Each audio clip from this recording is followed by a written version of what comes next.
Ikropol kang kuninga acampuk samya ngedali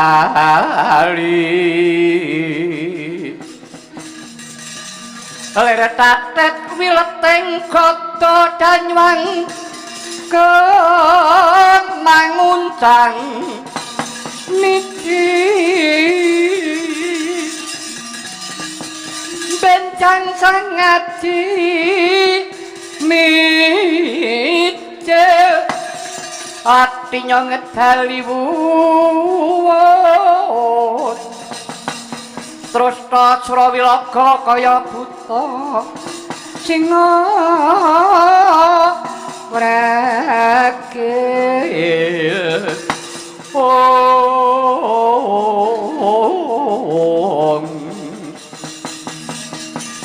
pasti jonggo dedanya mangandak boyo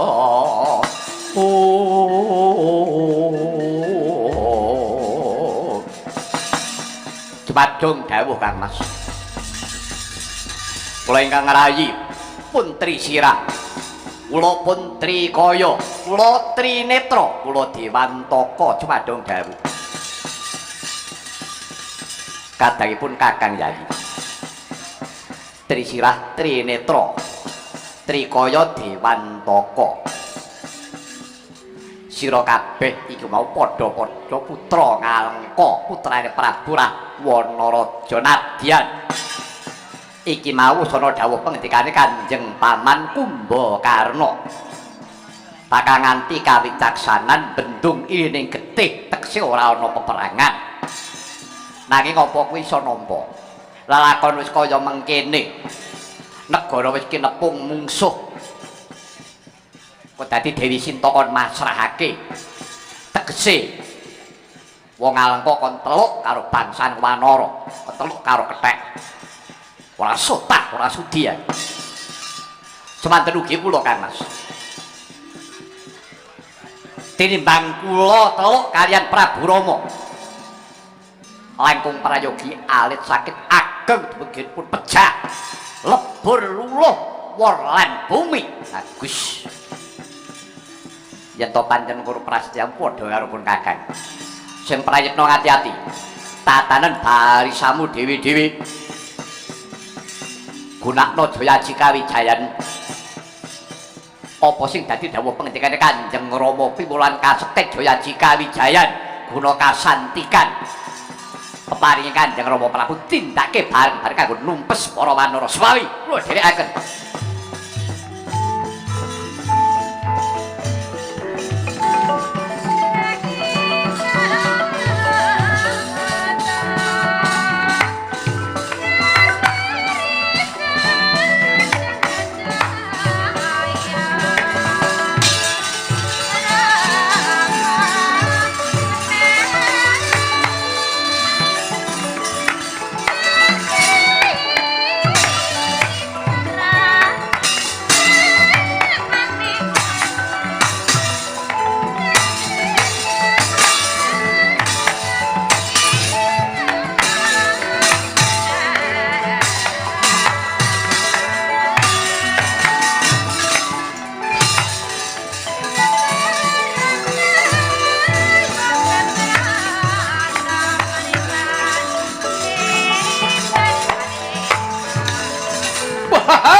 nek cake ya mung modar kuwi.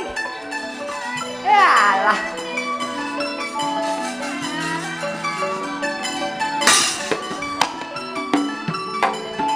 Ora diblonjo ya wis.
Wonten malih tuladan prayogi satriya gung nagri Ngalengka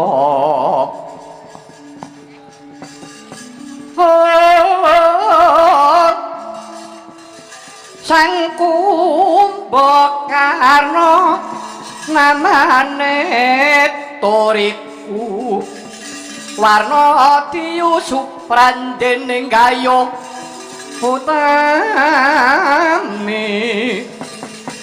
wiwit tuk Prangalengka nggih nyodarepe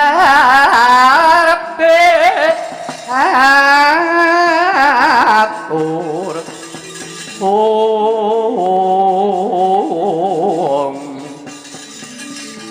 mringkang raka mrih raharga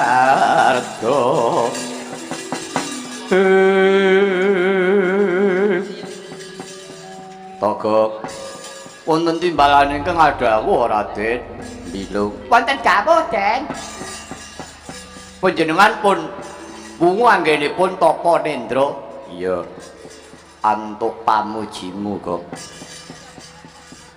nadyan to aku durung aku sowan marang negara Ngalengka aku diperintah kon magute ngayuda ning aku Endo kok lho Endo pripun apa rambunging perkara iku kudu perang aku duweni gegayuhan rambunging perkara kuwi ora kudu kanggo tosing balung leting kulit bisa uga nganggo rembug kang prayoga kanthi kawicaksanan adhedhasar katresnan wicaksana kuwi wong sing bisa mumpuni marang sariring saneskara ora gampang kebranang atine dilambari rasa katresnan dudu tresnane lanang wadon nanging tresnane wong bebrayan piye kok sae nggih ngoten niku piwulang ngoten ning sakniki purun apa mboten sing dituturi la ya kuwi muga-muga Kakang Rahwana manut ning raos kula kok mboten cangkemmu mbok ora cerewet lah wong bose ya kaya ngono kae lho Kang pangling kok kowe walah ora kebeneran sithik we tenan nyawa tatahane ngono atik pangling inggih Sedaya menika rak pambudidaya to Raden. Iya, Kok. Ning sampeyan rak ora jirih, getih wedi mati babar pisan ora. Kumbakarna duweni budi satriya, budi perwira. Nek rak ya kudu kanthi kawicaksanan ora mung ngawur-awuran, Kok. Nggih, pancen nggih leres. Mongko dak rasa Kakang Prabu Rahwana. Kuwi pancen wis nyingkur saka piwulan kautaman. Mula sak bisa-bisa bakal tak ndakake nganggo caraku. Cara kawicaksanan mau. Keparingipun Prabu Rama tak goleki. Mulai sampun pinanggih tak boyong menyang Alengka. Lajeng takon rembugan dhewe aku sing minangka dadi paseksen. Kakang Rahwana saguh mbalekke Sinta. Pengraka nggih sagah, saguh kok. Ning rasa kula kok mboten owel-owel. Wong edan. Kuwi menengo sik ya nyuk. Burung-burung wis ngentahi wong omongan ora. Alah, wis to, Kang. Watak iki beda karo watuk. Watuk iso diobati nek watak urung mati ora iso mari. Gergen tak dublak selop cangkemmu lho kowe. Lajeng panjenenganipun Raden, aku wis janji karo Kakang Rahwana.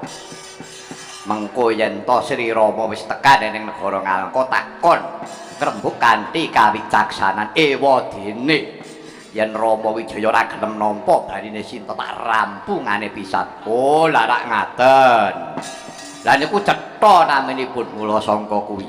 Ning perkarane rak kudu urut luwih dhisik. Sing di perkara kuwi rak Kakang Dasamuka karo Rama Wijaya. Nggih, nggih, leres. Yen Rama Wijaya engko moh nampa perkara Sinta, engko aku sing ngrampungi. Mula bujekna wae. Ana ngendi papan dununge Rama Wijaya, tak boyong menyang negara Ngalengka.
andedel kayung gegono sira Rama ndaya pati ana yaksa goncang krama namane wel katak sini jejaki jroning ware badhok ulam tanpa tuwuh mina-mina jro samudra mila gugu saben hari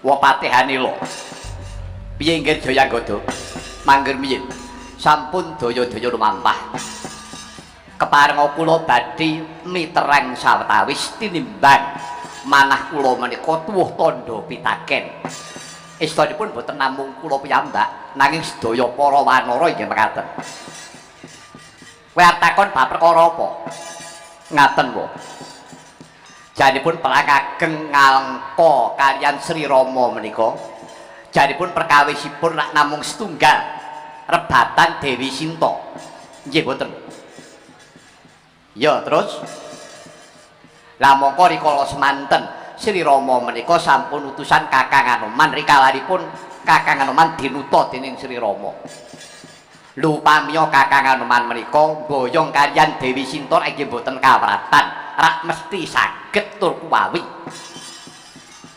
ya pancen ngono nanging kenging menapa panjenenganipun Sri Rama menika boten perintah kaliyan Kakang Anoman boyong Dewi Sinta nanging malah pilaur ngawontenaken perang gegempuran Yasa Tambak Goro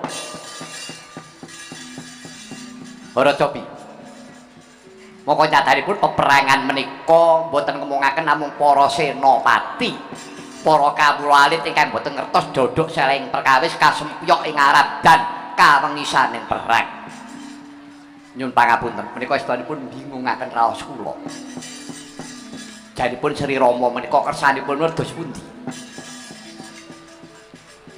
ya Jayagada wonten dawuh nek nggonmu nyawang kuwi mung sak klebatan tekse nggonmu nyawang kuwi ora bebles kanthi pramana tekse nggonmu nyawang kuwi ora tekan ngati mung mbok sawang kanthi mripat ya mung mandheg perkara rebutan para cinta ning jane dudu perkara kuwi lah perkawisipun menapa ngene Sri Rama kuwi ora mung mligi njaluk baline garwa Kyang Warasinta kuwi rak mung dienggo srana nanging yektine Sri Rama kuwi netepi marang darmaning urip minangka dadi dutaning adil dinuta kawan Gusti sing gawe urip kadhawan mangrurah satru murka ora ya wujute ya dasamuka kuwi oh mekaten iya sebab dasamuka kuwi pakatine wis ora lumrah janma tekse ora lumrah menungso ora coba dasamuka kuwi karo kakange tunggal rama tunggal bapak siji ibu kuwi wae tegel kaliyan sinten karo sedulure lanang Ratu Lokapala Prabu Danapati ya Danaraja kuwi kakange diluruki negarane dibedhak kawulane dipateni kabeh perkarane apa Semelang nek dasamuka iku kungkulan kondange ora mung sepele to ngaten iya kejaba kuwi kelingan apa ora sedane Kang Ramamu sedane bapakmu Resi Subali kuwi ya saka ndugale dasamuka lho kok ngaten mangger yen dados Kanjeng Rama Resi Subali iya menika sedanipun sedane ya saka penggawene dasamuka nalaripun dos pundi nalare mengkene biyen kuwi dasamuka kuwi teluk karo bapakmu Begawan Subali sebab apa bapakmu Resi Subali kuwi duwe aji Pancasunya Pancalima sunya tekse sepi jroning sepi kuwi ana daya atmaning jagat 5 bumi geni banyu angin kang kawengku dening swasana kuwi yen to diesti dadi kekuatane urip ning kuwi dudu urip lho nggih kula sampun ngertos nah rikala semana Rahwana kuwi meguru kelawan bapakmu Resi Subali diparingi aji Pancasunya kuwi nggih lajeng nah bareng dheweke wis entuk aji Pancasunya Dasamuka mikir arep aku ki duwe aji Pancasunya nek guruku jek urip ora urung aku kalah karo guruku nek ngono guruku kudu mati ya kelakuan piye kok ngono terus Dasamuka kuwi gawe reka daya bapakmu Resi Subali didu karo pamanmu Sugriwa pawadane apa sing kanggo jalaran ibumu Dewi Tara maka rikala semana Dewi Tara kuwi digarwa dening pamanmu Sugriwa gawe reka daya jarene Dewi Tara kuwi ora tresna karo Sugriwa ning tresnane karo Subali lah banjur kaya ngono kuwi dikira apa kuwi yen to Sugriwa iku ora tresnane maka jane ora ngono lah bapakmu Resi Subali nesu muring-muring jaman semono pamanmu Sugriwa dipiloro nganti ditangsangke ana nggon asem dampit wit asem kembar mepet kuwi pamanmu Sugriwa disawate karo bapakmu Subali kecepet ana asem dampit mau bengok-bengok nganti pirang-pirang dina lah kapinujon Sri Rama kuwi lelana lah bareng weruh eneng ketek kecepet ana nggon wit asem dampit mau ditulungi kelawan Sri Rama iya lajeng lah bareng ngono iso wudar pamanmu Sugriwa manembah karo Sri Rama nderek Sri Rama malah njaluk senjata pitulung supaya Subali temekaning pati Sugriwa kon maju perang meneh tanding karo Subali janjane ora gelem pamanmu Sugriwa ning diwangi karo Sri Rama wis tak rewangi bareng ngono pamanmu Sugriwa ditaleni dikendhiti nganggo janur kuning sebabe apa Sugriwa Subali kuwi disapang saka kadohan kaya wong kembar lah bareng dikendhiti nganggo janur kuning kula ngaturaken panuwun ingkang tanpa upami nggih namung paduka kula niki saged mangsulaken jiwa raga kula dhumateng alam baka jalaran kula ngertos paduka menika nak mboten namung titahing Bathara paduka menika tititing Sang Hyang Bathara Wisnu beja kemayangan pejah kula awis saking dipun untapaken dening Sang Hyang Bathara Wisnu bapakmu sedo lah kuwi gunggung kumpule sapa sing gawe perkara kuwi tak Dasamuka to wah, dus tenan nek ngono Dasamuka. Nembe ngertos dados estanipun sedanipun Kanjeng Rama menika nadyan menika dipun untapaken Sri Rama nanging awis saking pakartine si Dasamuka. Mulane kuwi aja tida-tida Yai. Nggonmu tumandang gawe iki ayo bareng-bareng. Aku karo kuwi dudu nderekke Sri Rama nderekke pukul Sang Bathara Wisnu dutane ngadil. Yo Kakang Anoman yen to panjang wis aja semenah rasane ngadil.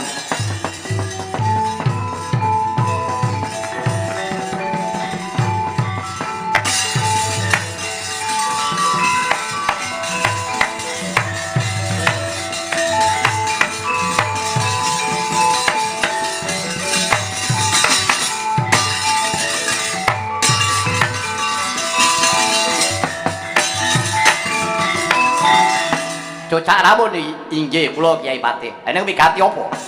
Ngaturaken kauningan. Dinten menika palagan sampun wonten senopati.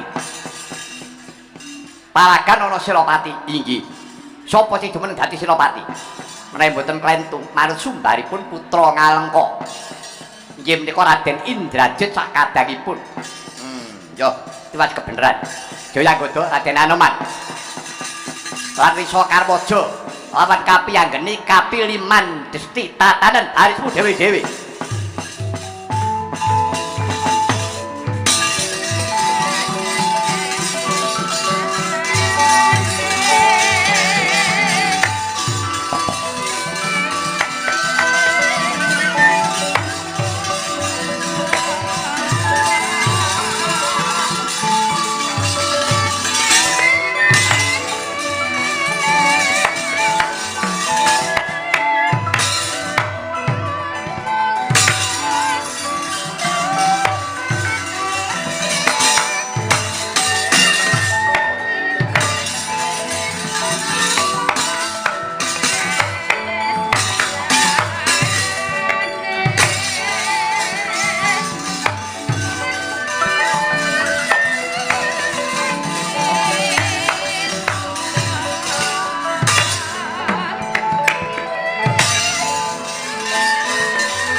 ngawur urahan tengaraning ngadurit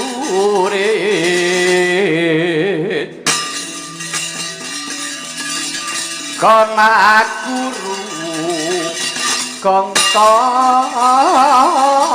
tetekaya kula wara pantri sing kurangka hesti rekata ingkang bodho lelayu sepi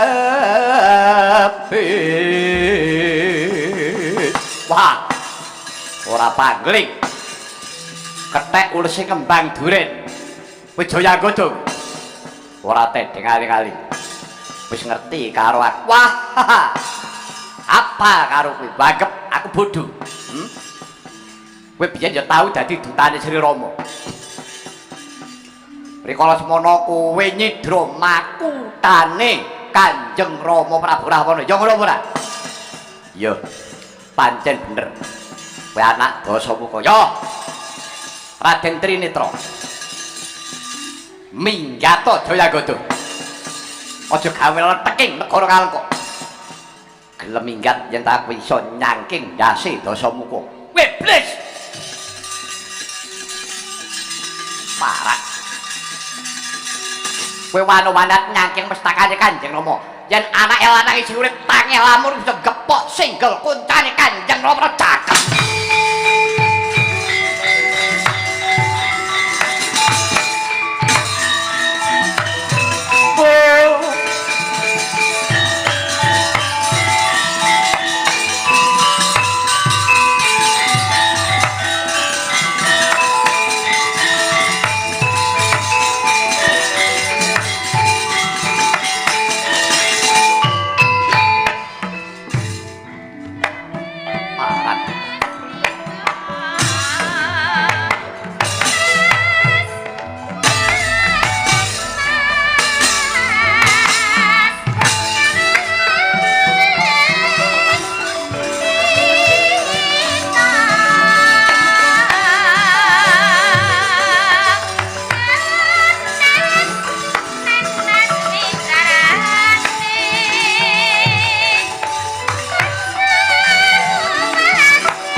ya dah. Weh, on. Yo, ah. Oi, ai. Go. Weh, ayat. Weh.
Parak. Soy. Tapi anggeni. Anggeni. Yo. Sopo Dewan Toko. Munyo elek. Endi ratumu? Rasah nyumbari ratuku. Gedi bali wae urung karo menang. Ora kena digawe becek kowe. Tuh. Ai. Tuh. Kayo. Edian. Waya. Woi, ayat. Lo ayah. Lo ayah. What? Lo. Yo.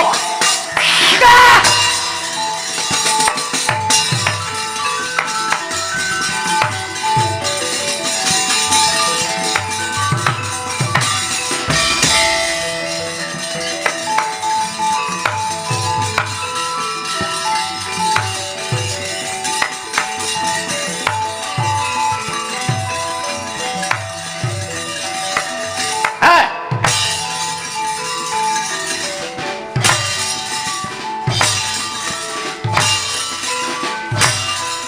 Mutiar we.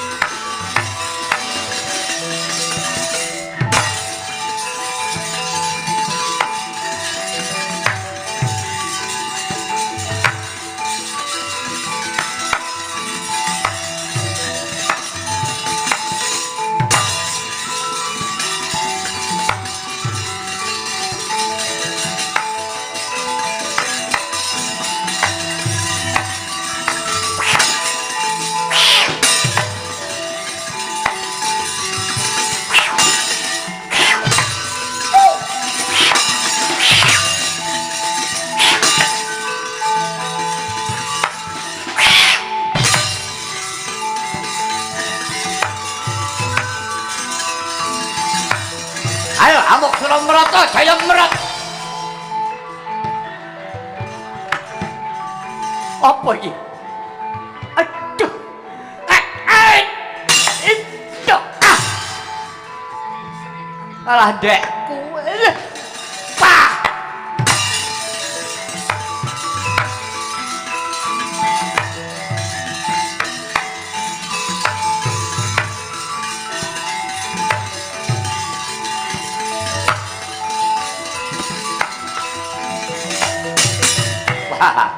Bulan ketek putih biasa tau ngubar negara Ngalengka. Ayo aja meneh kok mung kowe bapakmu kon mrene.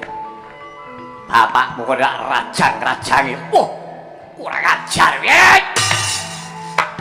Mati kowe ah. Ah. Hei. Hei. Ah, kowe bocah kowe.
Alah. Oh alah. Iwa kok ya ora tertib. Mangan gedang kulite dua sak nggon-nggon. Wah.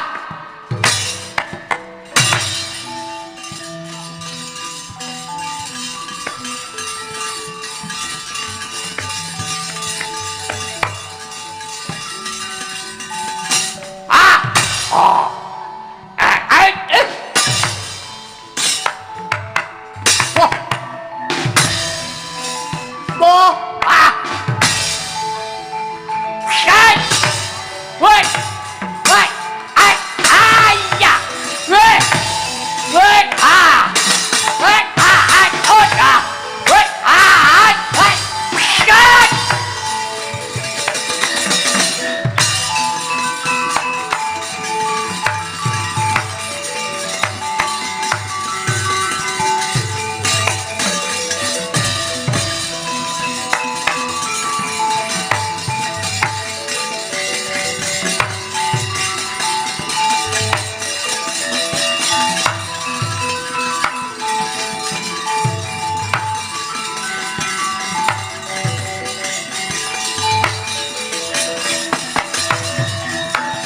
Supaya asinipi Jaja bangawi ngawinga netra kocak ngundarandir tananira mbranang pindha kembang ora wari bang toblas wah kethek putih jeneng Senggana Anoman wit biyen mula pancen gegirisi iki pambayun ngalengka Raden Indrajit ayo nono kridaku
Raden Senggana boten dawuh Raden Wibisana mangken piye sampun daya-daya kula aturi semene sawetawis menapa kinten-kinten panjenengan taksih maiben kaliyan kasekten kula lho mboten ngaten sampun klentu penampi Raden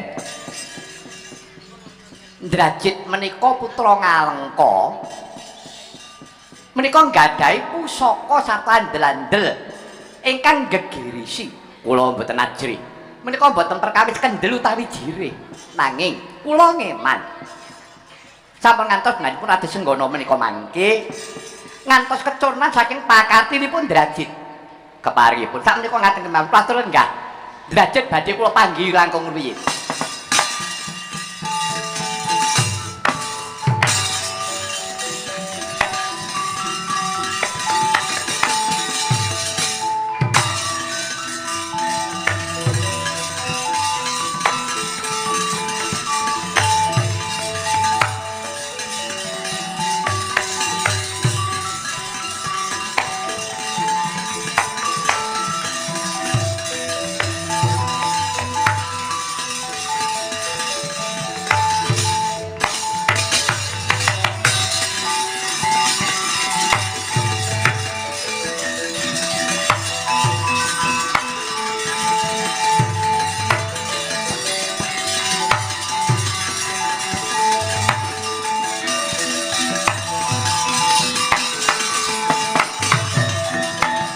semangka anggro sumbar lindu bumi gonjing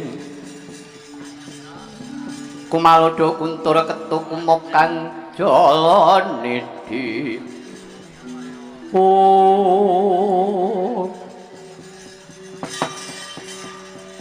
nah kecekel saiki iki wong balelo nadyan kowe kuwi bapa pamanku kowe pepundhenku nanging kowe balelo dina iki kowe melu mungsuh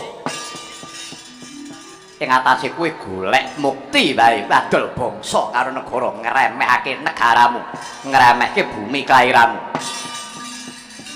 putraku nggih wong bagus Drajit ya sakarepmu kabeh kuwi mau gumantung ana panemune sowan-sowan aku mbok anggap wong balela ya ora apa-apa nanging nggonku ninggalake bumi Ngalengka sabab aku iki mbela bener kelawan adil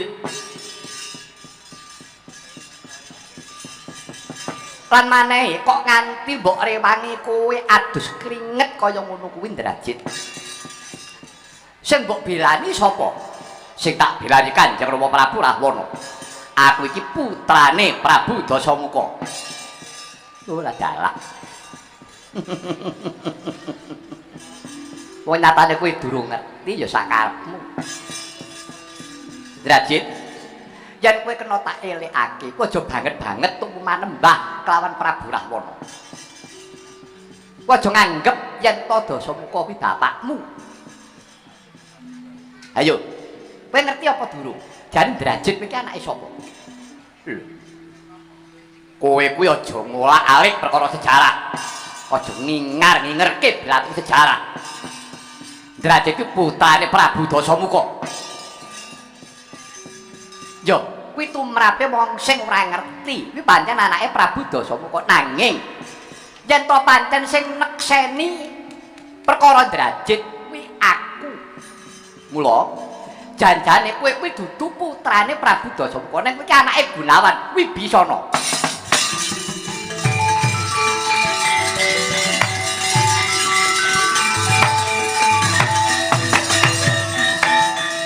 Paman Gunawan kowe aja nglimpekke karo aku kowe aja gawe lulu ing atiku kowe ngaku aku yen aku iki anakmu bar kepengin ngerti yen kowe kepengin ngerti biyen critane ngene iki